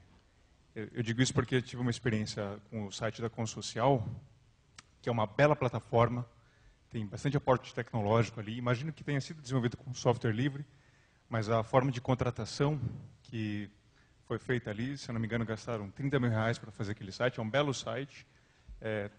Todos os estados e centenas de municípios também fizeram conferências da Consocial e não podiam reutilizar aquele site porque ele foi feito com uma forma de contratação que o governo federal contratou um site que passou a pertencer ao fabricante do site, ao desenvolvedor. Então, eu imagino que, beleza, a gente faz essas coisas e tem a oportunidade de aprender com isso para que não faça dessa forma, que possa disponibilizar essas soluções tecnológicas aí para a humanidade. E acho que faz sentido essa pergunta para um ente público. Daí, para a ação educativa, eu queria perguntar se existe a possibilidade, ou se vocês pensaram nisso, ou se não pensaram, se dá para avançar, em também fazer com que o site do Conselho, de Olho nos Conselhos, tenha essa abordagem, já que foi feito mesmo, foi uma solução, está lá, em vez de ela ficar empacotada só numa única plataforma, talvez compartilhar a tecnologia, e isso aí podia ser uma prática para ONGs, com certeza, mas para governo, certamente isso aí seria uma ótima prática. Obrigado.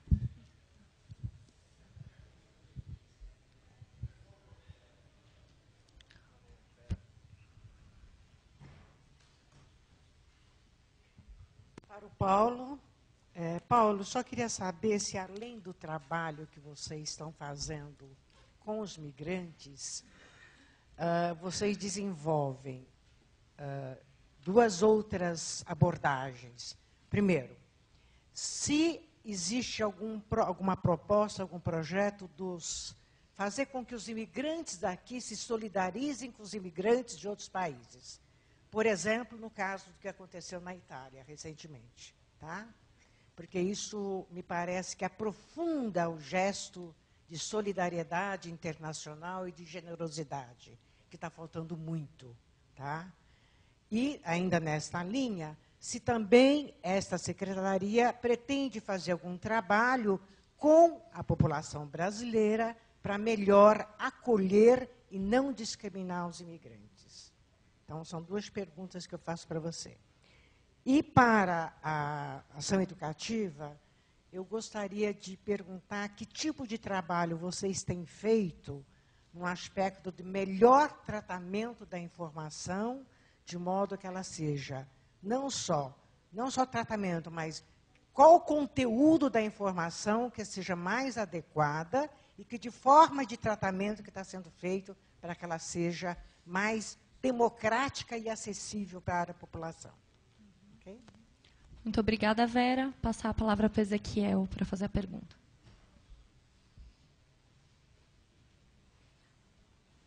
Depois do Ezequiel é a Maria Amélia, se ela quiser, já está indo. Boa tarde para todos. Sou líder comunitário e sou de direitos humanos, né? Eu morei na Europa, na Itália, fui imigrante ilegal, né? E morei na rua 2 meses. Procurei o consulado, a embaixada e não tive apoio nenhum. e, como imigrante, fiquei desamparado, né? Não sei se os direitos humanos alcançou até... Eu estou falando por meus irmãos imigrantes também, que estão lá. Eu fiquei 10 anos e 2 meses na rua sem ter apoio nenhum. E eu queria também, em relação aos direitos humanos, em relação à minha comunidade, que tem uma periferia, algumas pessoas que têm que estar sem casa, sem água, sem situações difíceis, sem se alimentar. Eu queria saber se os direitos humanos também chegaria a esse alcance também, que é muito importante, né? Porque a gente... eu estou vendo esse trabalho muito importante, mas eu queria ver a prática, né? Não só a teoria, mas que fosse para a prática, né? Para o nosso povo fosse também alcançado, né? Que eu não tive a prática na Europa, né? E também na minha comunidade, eu também não estou vendo essas situações, não só na minha comunidade, todas as comunidades, né?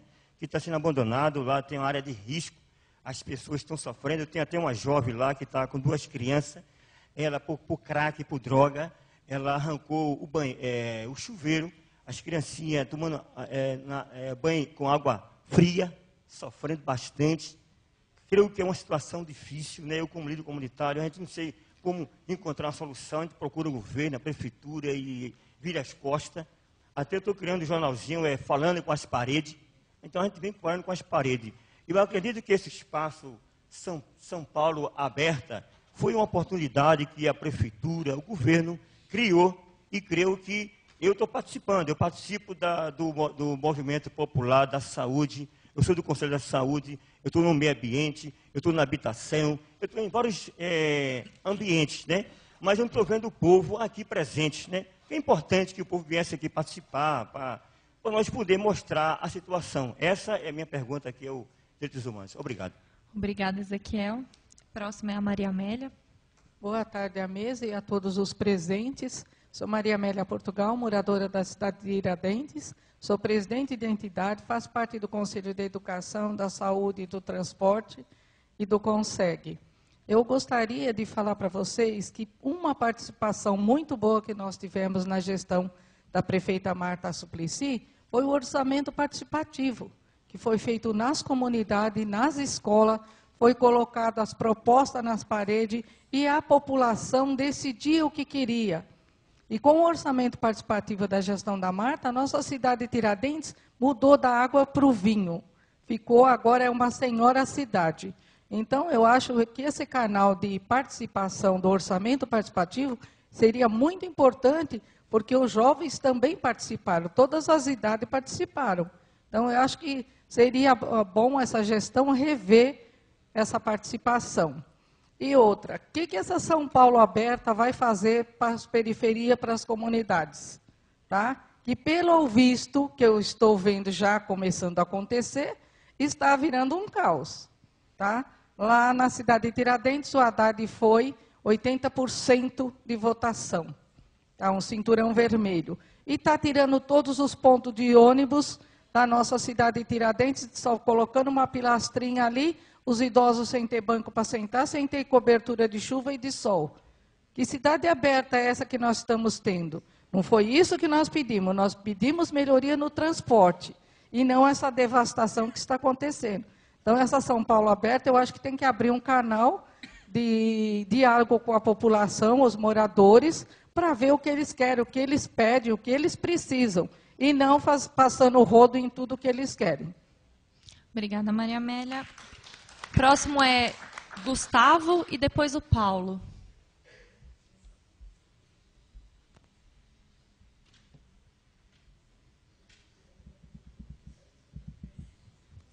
Alô, olá, boa tarde. Meu nome é Gustavo Freiber, sou artista visual, morador desta cidade faz 37 anos e militante, estou no mandato do vereador Nabil Bunduki. E andando na cidade, a gente vê os novos processos de participação, onde a juventude não está. E, na realidade, neste momento eu falo mais emotivamente que politicamente.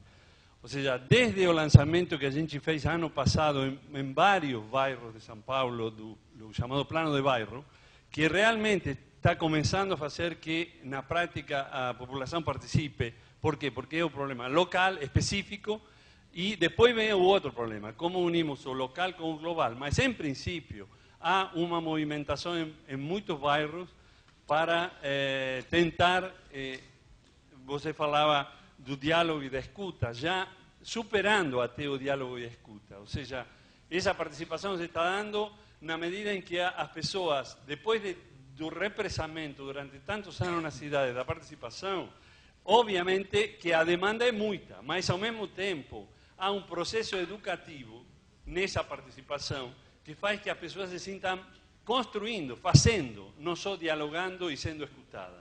Mas, volto a repetir, e agora, este ano, com a questão do plano diretor, me preocupa mais a coisa ainda. Ou seja, eu, fazendo parte do mandato de quem está sendo o relator do plano diretor e andando nas 70 audiências públicas que houve na cidade, mas as 40 que vamos a ter agora na Câmara, eu não vejo jovens. E realmente, para minha geração e para a de vocês que são intermediárias, tem que ser preocupante e tem que ser um tema central. Ou seja, como a gente consegue que o jovem se sinta mobilizado por estos planos que para eles não tem claro para que servem. Mas mesmo aqueles que sabem para que servem, estão na rua com outras urgências. Então, para aqueles que estamos participando deste tipo de projeto, a discussão do plano diretor, no setor da saúde, as conferências,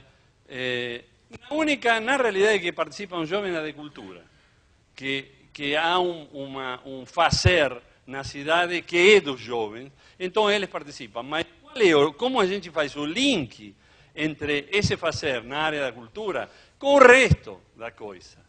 Porque se a gente não se coloca como uma urgência, eu acho que vamos ficar mancos, né? Obrigada, Gustavo. A palavra agora ao Paulo. Vai ver que eles participam porque na hora H os empresários mudam tudo e fazem um plano diferente. Mas, Paulo, eu queria falar contigo. Ó, a questão dos imigrantes é fundamental em outras participações. Na conferência de saúde agora, a gente discutiu uma proposta que eu não sei se vai sair no texto final, porque isso daí é uma coisa que trancada a 7 chaves, nem conselheiro não consegue ver. Mas é o seguinte, se discutiu a contratação de agentes comunitários de saúde da comunidade. Por exemplo, existem os haitianos nas ocupações. Eles não falam nem francês, eles falam crioulo. Como que a gente atinge eles na questão da saúde? Na educação deve ser a mesma coisa, tal. Mas, assim, a gente precisa de pessoal de chinês, não só falando o mandarim, as outras áreas da chinês que estão cheios na Liberdade, no centro. Né? O São Bento hoje é só chinês que salvou o Colégio São Bento. Né? Como que a gente faz para atingir eles na questão das políticas públicas? E aí tem a parceria do Aristeu, né? Conosco na saúde, com a conferência aí das drogas, etc., né? E a saúde junto. E a gente precisa ter uma parceria também com vocês, porque o Conselho de Saúde está muito preocupado em atingir esse pessoal dos imigrantes na questão da saúde. E eu acho que nas outras políticas a gente também deve ter. Né? A outra questão aí dos pontos que são tirados. Talvez a gente deve tirar todos os pontos e o ônibus parar onde a gente estiver, né? Porque eu vou te falar uma coisa, quando eles me veem aqui com a bengala, muitas vezes não param nem no ponto. Né? E quando eu estou chegando, eu tenho o direito, né, de ônibus parar no ponto onde eu estiver. Eu tenho a carteirinha aqui de deficiente. Mas você acha que algum motorista de ônibus para? Não, eu tenho que sair correndo e estar lá no ponto, senão ele não para, nem se for a 2 metros de distância. Obrigada, Paulo. Finalizando, né? Jair. Quem? Jair. Finalizando.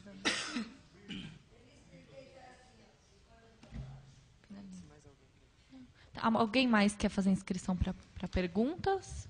Aí a gente já finaliza para a mesa poder fazer esse debate das perguntas que foram levantadas.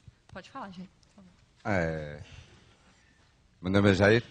Realmente, mas todas as iniciativas, primeiro vem as críticas, né? Mas a gente tem que olhar que todos nós, se nós não olharmos pelo lado crítico da coisa, mas que tem uma semente, que se nós nos juntarmos todas as forças, se nós levarmos a quem ainda nem ouviu falar, né, todas as informações que nós temos esse privilégio de estar tendo aqui, eu acho que a coisa pode crescer, que é uma sementinha muito boa e, vamos dizer assim, talvez outros não fizeram, mas está sendo feita agora, e é lógico, vocês vão ter que se preparar, porque realmente está sendo, a crítica vem de todo lado e ela não vem com muito doce, não, ao contrário, né, vem com umas coisas que às vezes até ofendem uma ordem pessoal.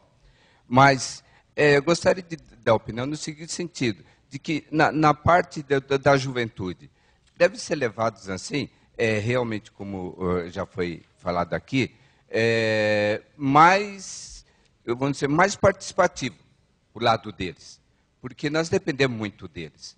E eu tive 2 telefonemas aqui, realmente para mim, dos meus filhos, pedindo para saírem e tudo mais, mas eu tenho certeza que eles nunca tiveram acesso a São Paulo Aberto. Talvez nem saibam realmente. Hoje eu vou ter que discutir com eles. Hoje não, hoje à noite não vou poder ver nenhum deles. Mas amanhã eu vou ter que conversar com eles a respeito. E com isso fazer crescer. Mas a internet, eles, tenho certeza, de que outros colegas também que chamaram eles, e essa comunidade deles é que realmente funcionou para eles irem em determinadas baladas. E então, se por acaso eu levar a eles, essas propostas foram colocadas aqui, fazê-los entenderem que eles são o nosso futuro, nós dependemos deles, e que o está se propondo é algo também para o futuro deles, né? Eu acredito que vai ter realmente assim bons frutos, né?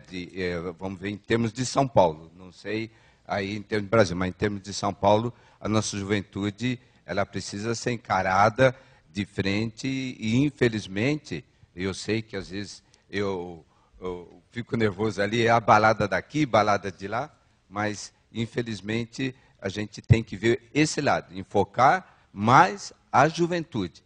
E eu acredito até também fazer células para as periferias, né, com essas informações, eu acho que vai termos maior retorno.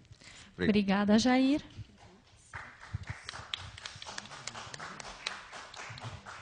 Boa tarde, Fernando.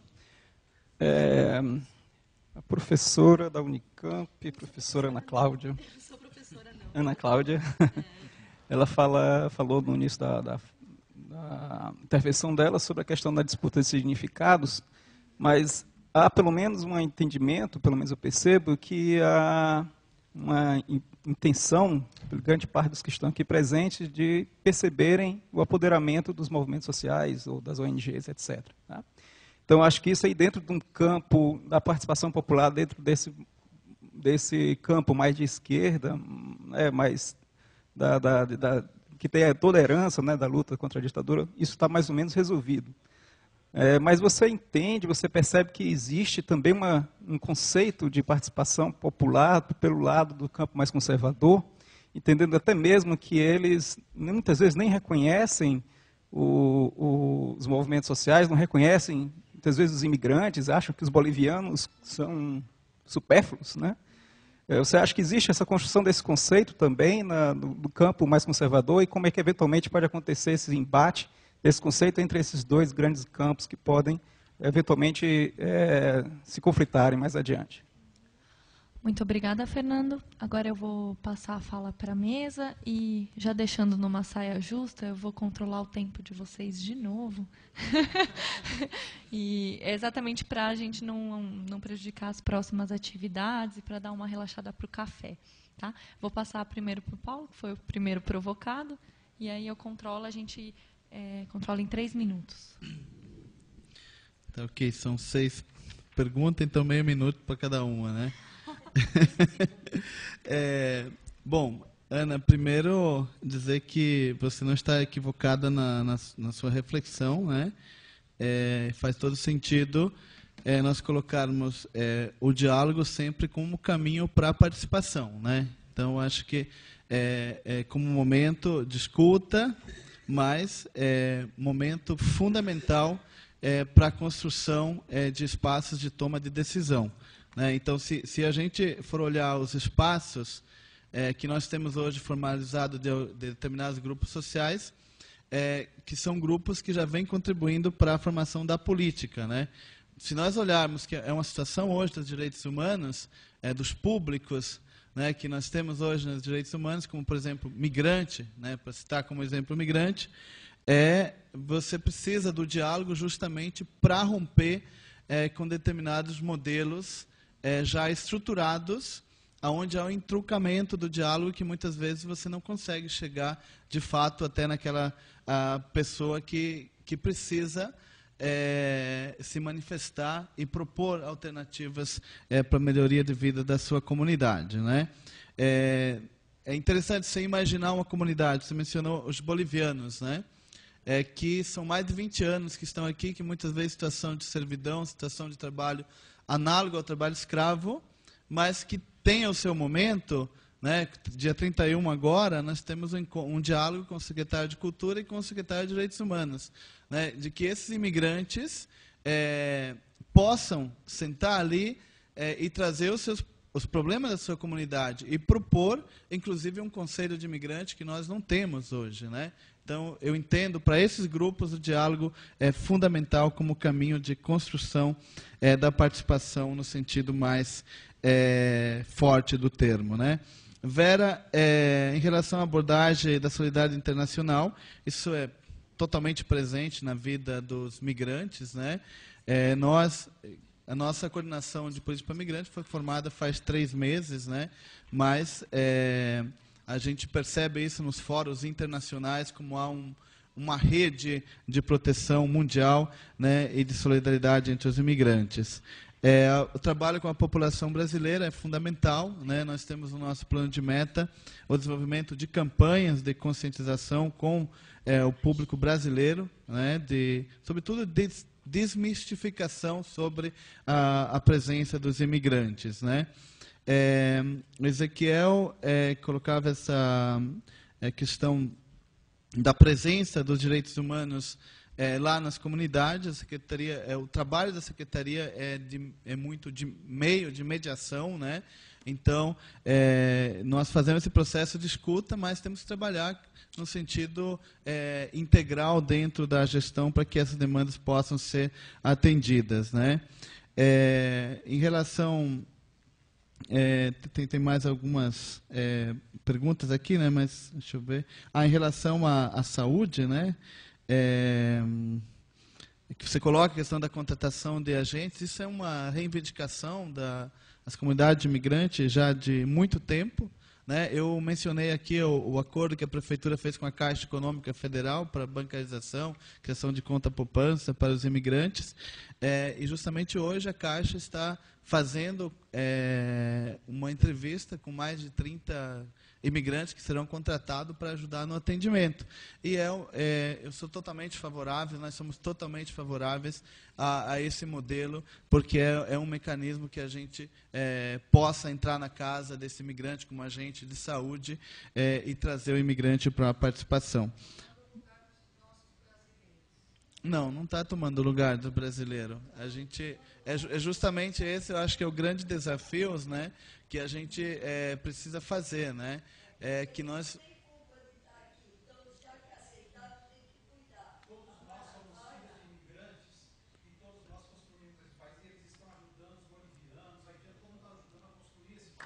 Exatamente, acho que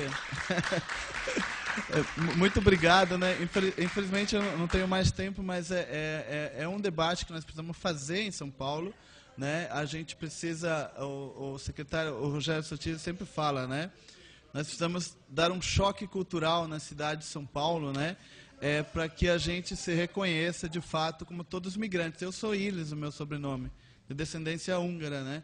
Eu estou vendo vários sobrenomes aqui que somos descendentes de todo mundo, né? Tá bom? Muito obrigada, Paulo. Eu passo agora a palavra a Denise para fazer a resposta das perguntas colocadas. Acho que foram feitas provocações muito interessantes, a Ana, vários de vocês e tal. Eu vou abordar só algumas, em decorrência do tempo. Mas, primeiro, acho que eu, infelizmente, não anotei o nome da pessoa que falou, mas com relação às concepções de participação, né, entre o campo conservador e o campo mais progressista. Né? Acho que foi você que trouxe isso. Oi? Fernando. O Fernando, isso, o Fernando, eu anotei aqui parcialmente. Então, Fernando, eu entendo que há também no nosso campo progressista também diversas concepções em disputa de participação, entendeu? Eu acho que não é só essa clivagem entre o conservador e o progressista.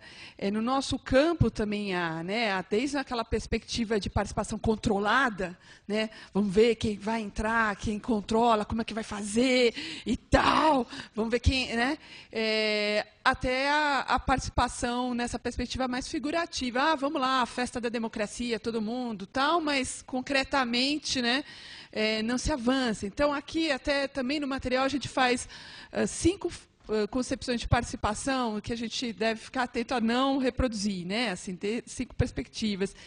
E eu falei de 2. Então, eu acho que elas estão presentes na construção aí do nosso campo progressista, né? E a gente precisa ficar atento porque parece num primeiro momento que todos estamos pensando, né, da mesma forma, mas realmente, então acho que a gente precisa aprofundar isso, né? Porque de fato participação tem a ver com partilha de poder, né? Gestão democrática tem a ver com isso e relações de poder. Então, quem é que pode, quão diverso é o nosso público, quão diversa é a nossa participação, acho que é uma discussão que a gente tem que aprofundar mais, né? Eu também concordo com o Jair que nós temos muitas sementes nas mãos, muitos acúmulos. Para quem, como eu, participei de coletivos desde os anos 80, fazendo como parte de movimentos, como parte de assessorias a movimentos, no processo de redemocratização e tal, das formas. Acho que muita coisa a gente foi acumulando, a gente aprendeu, a gente errou, a gente avançou, muita contradição. Então, nós temos muitas sementes. Eu acho que a gente tem que reverenciar, reconhecer esses acúmulos, né, e também os passos dados. Agora temos que avançar mais, né? Isso que eu acho que a mesa aborda, o evento aborda e todos nós que falamos estamos abordando, né? Com relação às questões aqui sobre uma participação, questões que devem ser levadas em conta numa participação para valer, que a Ana provocou em algumas pessoas, eu acho que aqui também, no materialzinho verde que a gente tem no site, a gente aprofunda mais essa conversa. Mas eu entendo que nós temos que avançar com relação às condições institucionais da participação.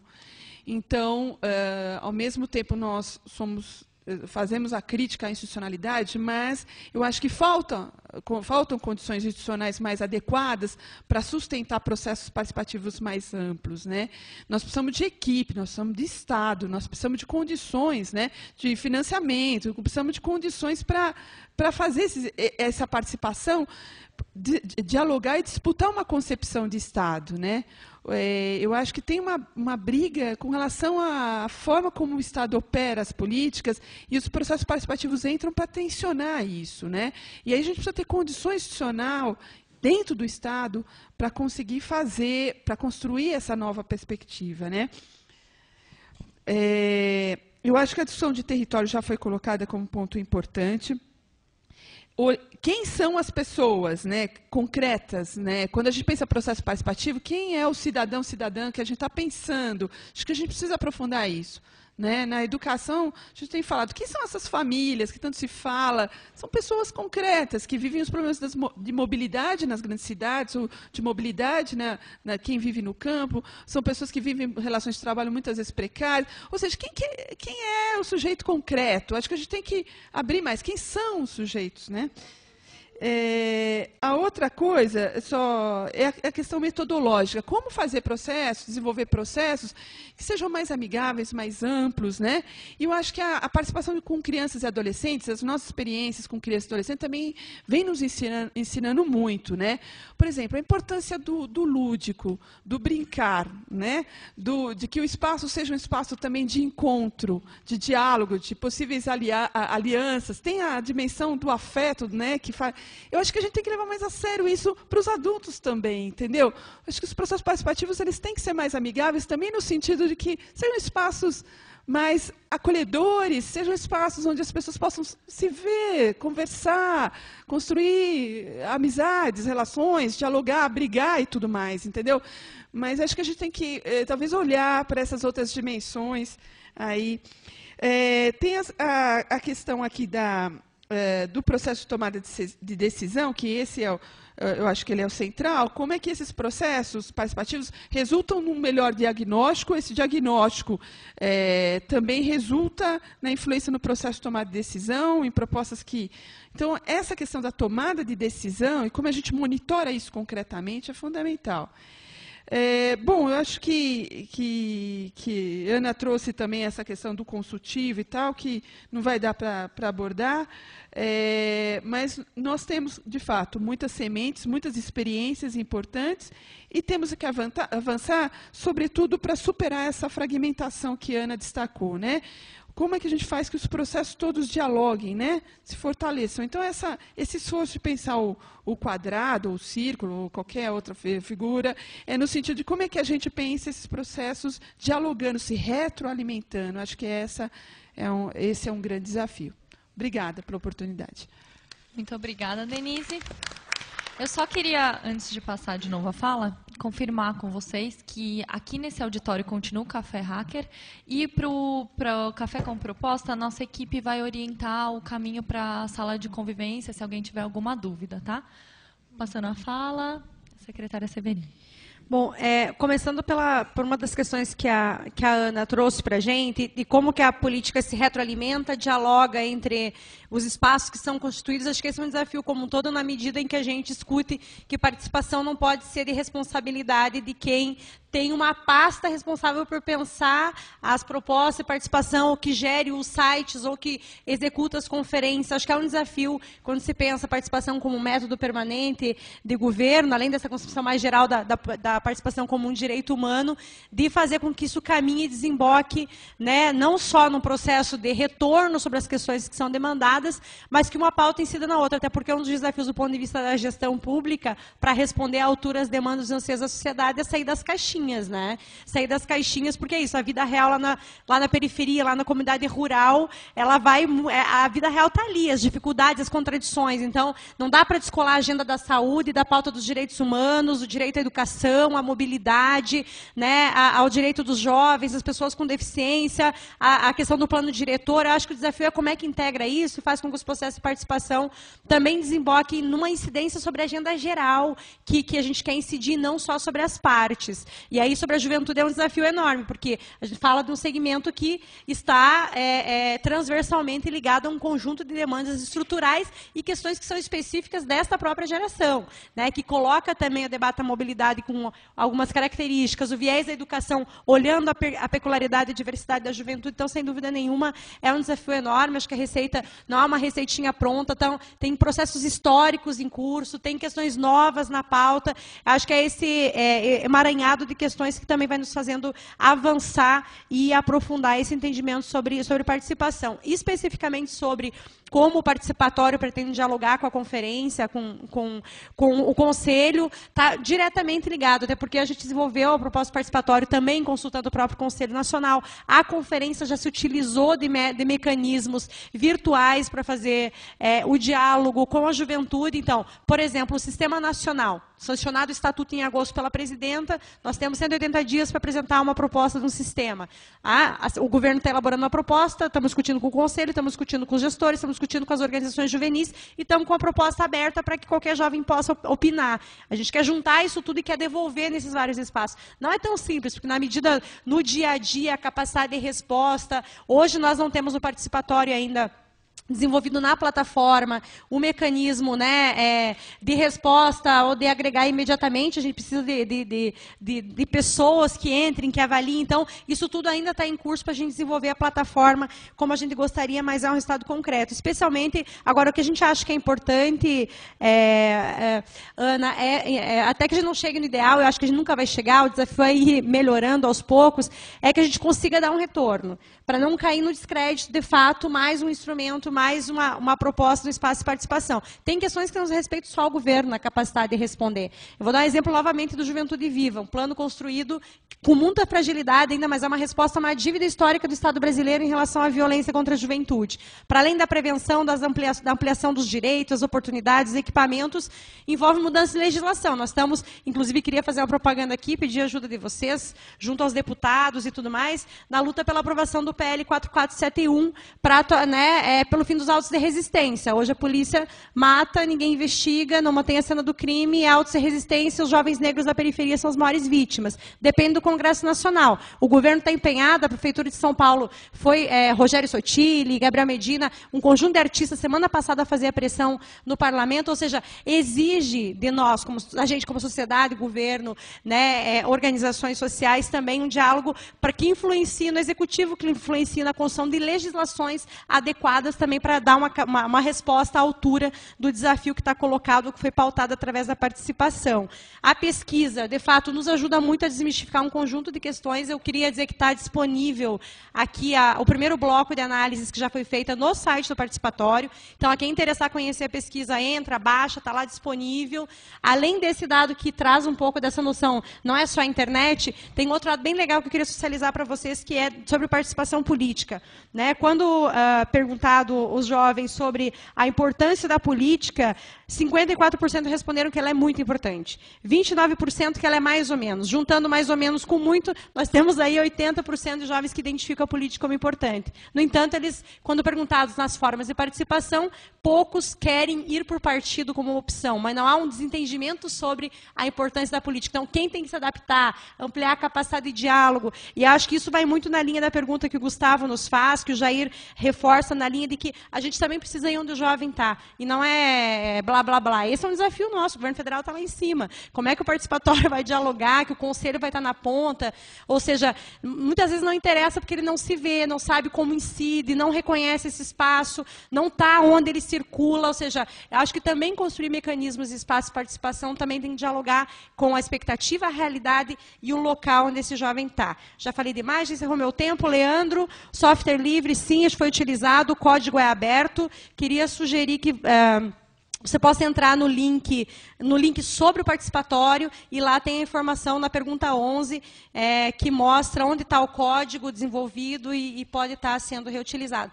A própria plataforma está em elaboração, a universidade está nos ajudando, então a ideia é que essa plataforma toda seja disponível e que ela possa estar sendo desenvolvida com estudantes, na própria universidade, e que ela possa também ser replicada. Desculpa novamente pelo tempo e obrigada pelo espaço de estar aqui com vocês.